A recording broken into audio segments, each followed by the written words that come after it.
Hey guys, welcome to my channel. This is Owl here, and today's video is I'm doing in response to a request for some more dashcam videos using my GoPro Hero 6 with the Peau Productions 8.25mm lens installed, replacing the stock GoPro lens. So I'm basically, instead of just driving, I'll also do some talking over the video, just in case you'd be interested in doing something using a similar kind of setup to what I have, and I can give you some tips and tricks and hints, and also just show some shortcomings that you'll need to overcome. So again, this is my drive from my house to the local shops using my GoPro Hero 6 with the Peau Productions 8.25mm lens installed. Now, just for those of you who don't know, the 8.25mm lens is a non-distortion lens, and you get about a 3x zoom compared to stock GoPro lens. So this video, I'm not doing any post-production except for some color grading. There's no zooming, there's no stabilization, and it's just playing out the camera except for some color grading. Now, when I say there's no stabilization, I must make the point that a GoPro with the 8.25mm lens installed will not, the onboard stabilization in the camera will not do a good enough job of stabilizing the footage, because with the extra zoom, the material is just, the visual is just too jittery that the camera is not able to deal with the extra jitter, or the onboard stabilizing software or process or algorithm is not able to deal with the extra jitter created by the 8.25mm lens. So I have installed the camera on my GoPro Karma grip. Just before I say more about that, with my current configuration, you'll see that as I go up the hill, you'll see the bonnet of a car poking its nose through at the bottom of the video. But I think with dash cams, I don't think that's a real problem. And it comes in and out, so as you'll notice later, as we go downhill, or even on a straight surface, depending on how you set up, you won't necessarily see the bonnet of the car at the bottom of the video. So anyway, yes, I'm using the camera on my sort of jerry-rigged onto my Karma GoPro stabilizer, and yeah, it's an app. If you want to create usable or watchable videos, I don't think you can really rely on the onboard stabilization at all. You'll need to definitely put on some form of gimbal to stabilize, and you can even see with the bonnet how it's shaking at the bottom of the video, that there's a lot of that the lens itself,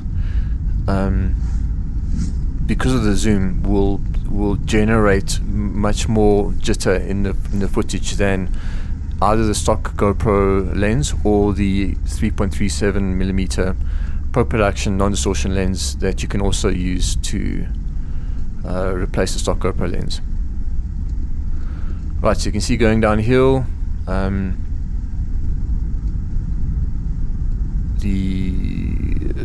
framing is pretty good.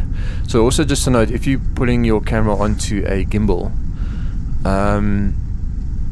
you're going to have to be careful of when you go around corners, or when you go up, and if you go up steep uphills or downhills, or go around corners, just double check that the gimbal comes back to neutral position, because sometimes on my current setup, I found I think a little bit earlier in the video you saw the framing of the video was off to one side, off to the left, and then I had to move the whole setup, and you'll see, I think at the end of the video, when I explain what I'm using, you'll understand why that happens. So quite honestly, I'm just jerry-rigging something to put my camera on, stabilize, to install my stabilizer onto the dashboard, and then the camera obviously on the stabilizer.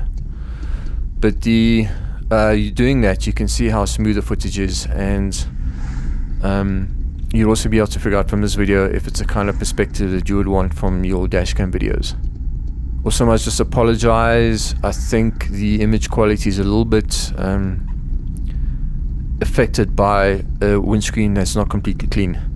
So again, you know, make sure your windscreen is very clean, obviously, if you're using dashcam. But yeah, you can see, yeah, I think for myself, I've never actually liked the fisheye distortion, and for me this has been like a great boon in terms of creating the perspective I like to get from my videos.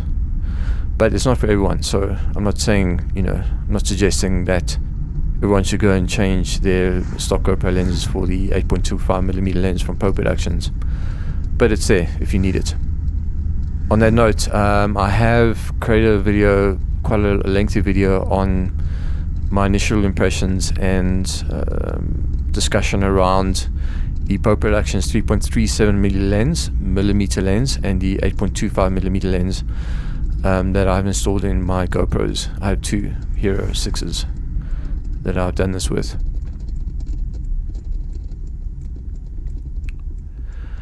And here you can see at some point the framing went a little bit too high, so I'm actually now by hand moving it down a bit. So I think if you want to be doing this, you're going to need to figure out a way to really get a really stable platform on your dashboard that will be able to accommodate both a gimbal and the GoPro. And it was a little bit more tricky than I initially thought it would be. And of course, and there's my bonnet. Of course, because most people will be using their GoPros on their dash cams or on their motorbikes, you know, or whatever transport they're using, they'll be using the onboard stabilization. I haven't really come across too many videos on how to install a dash cam that includes a gimbal. So yeah, when I discuss it in the video, maybe you might even have some great ideas that you can suggest in the comment section below. Right, I've just arrived, and here I'm going home. I went to get some petrol, by the way, which is close to the shops that I initially went to. So now I'm driving out to the petrol station and going home.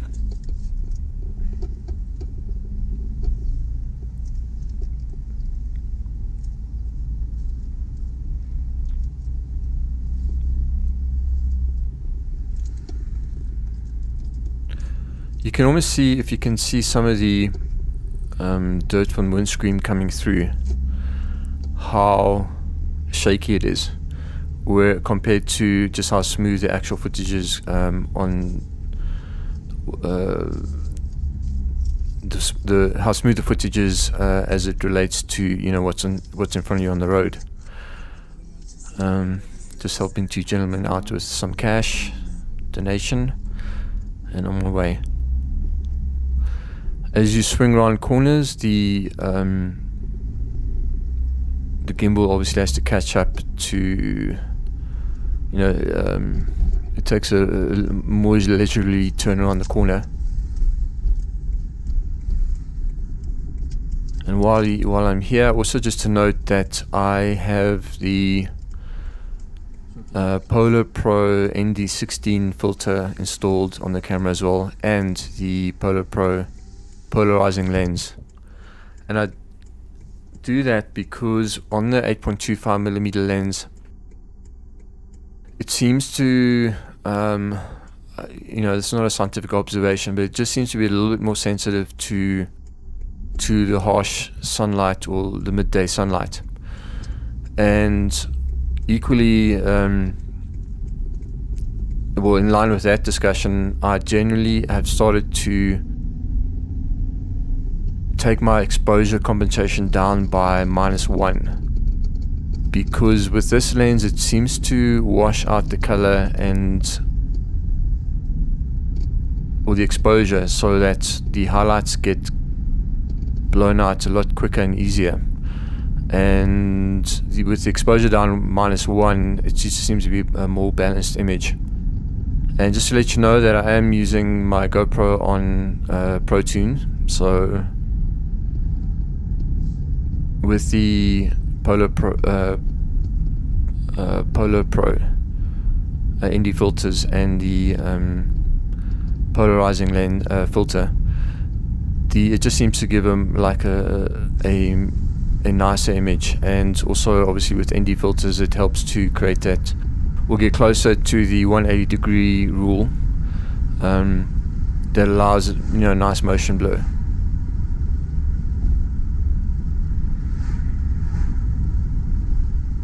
If you're not the kind of person who wants to concern yourself too much with image quality and just happy with what comes straight out the GoPro, then yeah, honestly forget about protune and just keep it on the automatic settings.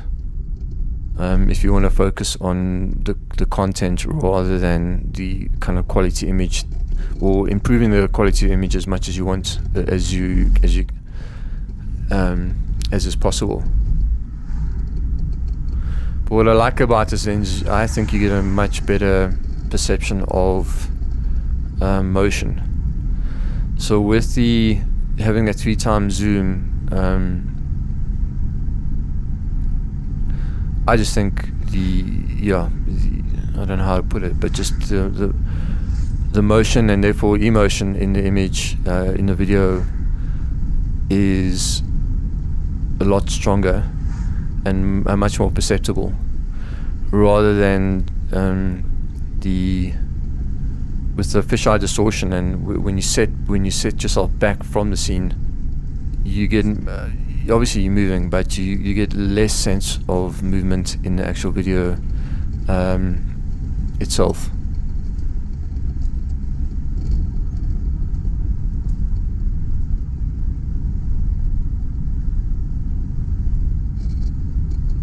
You can see the video was off to one side, so I'm just centering it again. Yeah, I don't really have an answer for that issue. Just when you see how the setup is, you'll understand that it's not really anchored to the dashboard very firmly. So the attachment I'm using to anchor it to the dashboard can move. So if you were thinking about setting up DASHCAM, you shouldn't really think about how you can anchor it so that the video stays centered. And I think there's probably more of an issue with this lens even than if you're using stock GoPro lens, because you'll notice it a lot quicker that you're not centered when you're operating at about 3x zoom to the standard stock lens. And obviously you don't have fisheye, so you don't have a super wide perspective. Okay, so now I'm driving into sun and on the dirt road.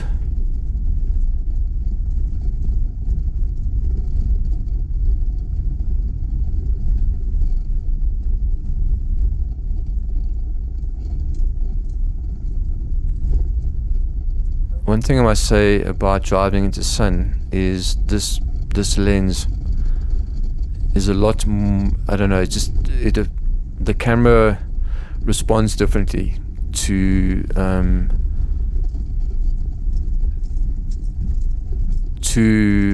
how it handles the light. Oops, and by the way, that was when my attachment came loose and I had to put it back on the dash cam. On the dashboard. So yeah, with this 8.25mm lens, the sunlight, I just think the camera's wasn't programmed to handle this lens. So the onboard sensors just deal with the sunlight, deal with light. How am I put it? Deals differently with the light coming from, you know, the lens pointing straight at towards the sun than the stock lens does. And I think it gets more affected, so the darks become darker. The sunlight's obviously a lot bigger in the frame, and you can get a bit of washout if you just at the wrong angle. But you know, it's as usual.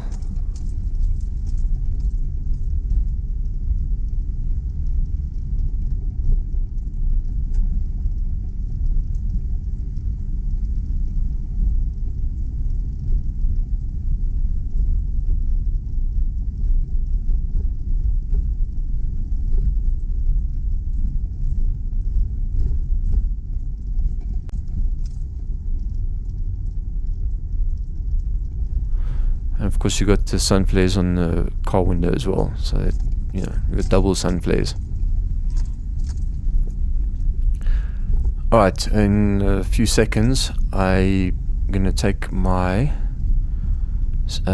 detach the camera from the dashboard right here now, and now this is me holding the camera or holding the gimbal outside the car window. So you can see what the image looks like when you're not going through the car window, the windscreen. To me that's very nice. It's much cleaner, and yeah, just very nice. So there's I would say a strong point to be made to trying to get the camera mounted outside the car cabin, just for the extra bonus in video quality. But with this camera requiring a gimbal, it's going to be, I would say, a lot harder than you would otherwise. A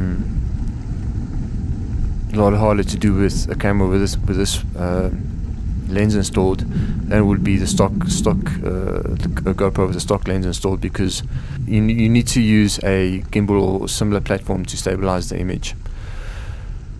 Alrighty, so thank you guys, that was my trip, and just for, you know, in case it would help you, I'm gonna just spend 2-3 minutes looking at the what I did to install the camera on my dashboard.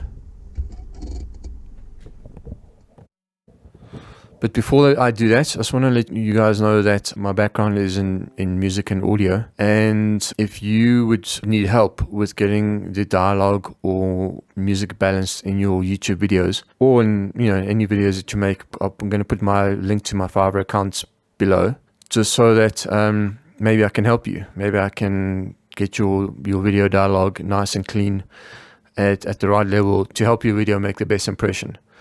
Right, so yeah, please do consider that. And now I'm just going to cycle through a couple of pictures I took of my setup while I was at the shops. Also from Peau Productions, when I bought my lens, they had a sale on Handheld Gimbal phone mount, which I think is still on the website, which I'll just put a link to.